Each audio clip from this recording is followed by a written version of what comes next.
Assalamualaikum warahmatullahi wabarakatuh teman-teman. Ketemu lagi di channel Eti Mayasari yang hari ini akan membahas tentang step by step tahapan-tahapan kalian ketika akan masuk ke dalam sebuah gedung yang akan menentukan nasib kalian di tahun ini, yaitu gedung pelaksanaan tes SKB. Oke?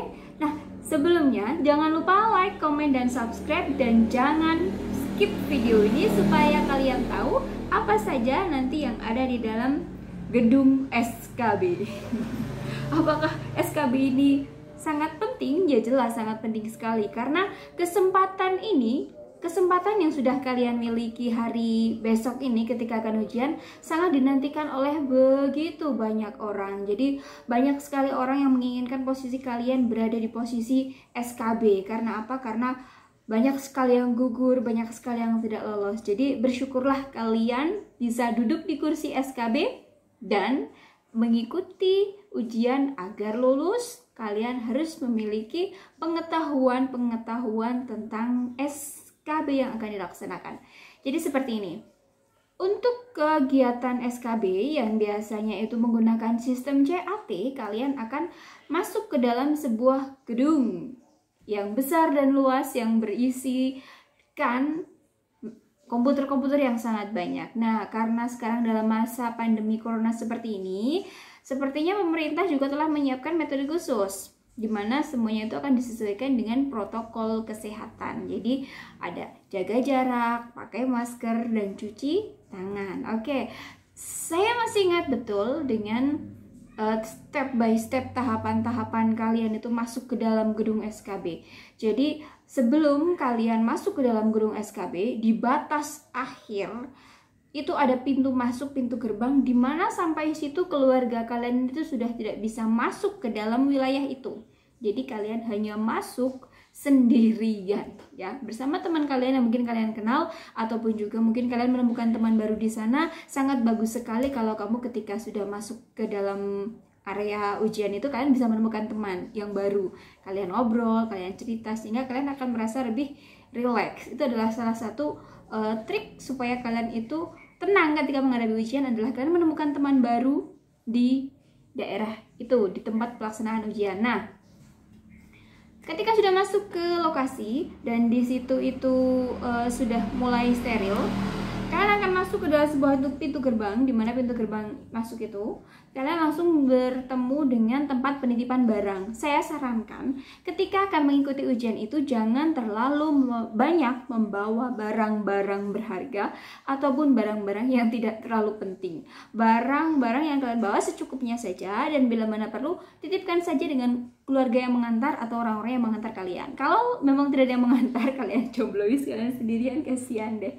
Kalian bisa menitipkannya di tempat penitipan ya. Jangan lupa ketika dititipkan itu kalian minta bukti tanda kalian menitipkan, entah itu nomor, entah itu nama, kalian ada buktinya. Nah, setelah masuk menitipkan barang, yang kalian bawa masuk hanyalah dua, sama seperti SKD, yaitu KTP asli ya, KTP asli dan apa?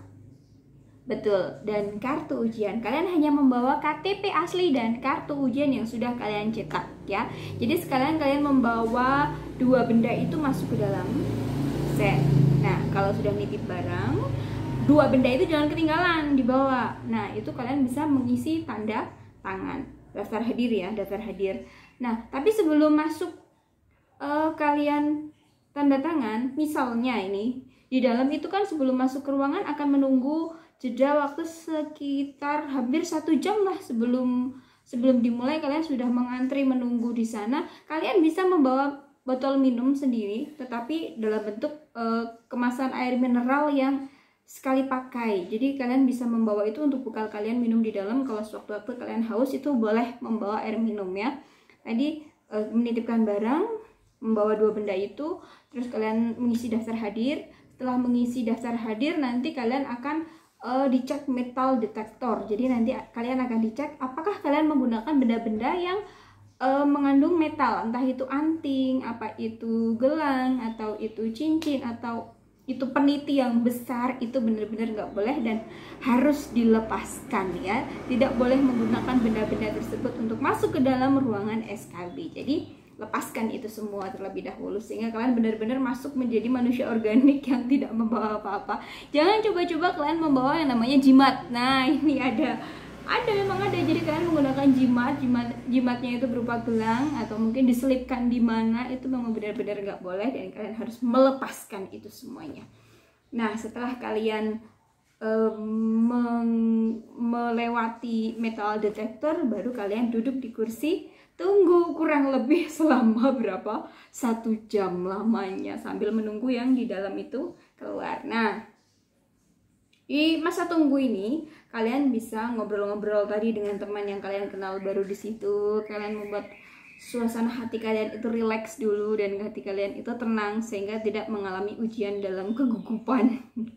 Nah, setelah itu tibalah saatnya dipersilahkan masuk ke dalam gedung ujian. Nah, masuknya itu biasanya nggak dipanggil by name, tapi langsung aja. Dan untuk ibu hamil yang perutnya itu sudah terlihat gendut, memang didahulukan, dipersilahkan masuk terlebih dahulu. Waktu itu aku ujian hamil sekitar 7 bulan ya, itu dipersilahkan masuk terlebih dahulu dan mendapatkan kursi di paling belakang, sehingga saya tidak perlu masuk ke dalam ruang yang paling depan. Itu enggak, dipersilahkan masuk tapi nanti duduk di bagian pinggir supaya tidak gerah, tidak pengap. Itu ibu hamil dipersilahkan untuk duduk di bagian belakang, pinggir-pinggir situ. Nah, setelah kalian masuk satu persatu, nanti di dalam ruangan itu nanti dipersilahkan untuk mempersiapkan diri di situ. Kalian nanti biasanya diberikan kertas kosong untuk coret-coret dan juga ada ballpoint di situ. Jadi nggak usah bawa ballpoint atau juga kertas dari luar karena pasti akan akan diminta untuk dibuang, tidak dipakai. Jadi itulah tahapan-tahapan kalian masuk ke dalam ruang SKB. Nah, setelah kalian nanti diberikan password, ikuti saja petunjuknya sampai nanti kalian selesai mengerjakan ujian dan kalian bisa keluar satu persatu setelah kalian selesai mengerjakan ujian. Nah, seperti itu saja tahapan-tahapan kalian ketika akan mengikuti ujian SKB. Jadi saran saya, selain kalian belajar, kalian juga harus berdoa. Jangan lupa berdoa dan jangan lupa meminta restu kedua orang tua dan orang-orang tercinta kalian agar kalian sukses lulus ASN tahun 2020. Terima kasih sudah menonton. Assalamualaikum warahmatullahi wabarakatuh.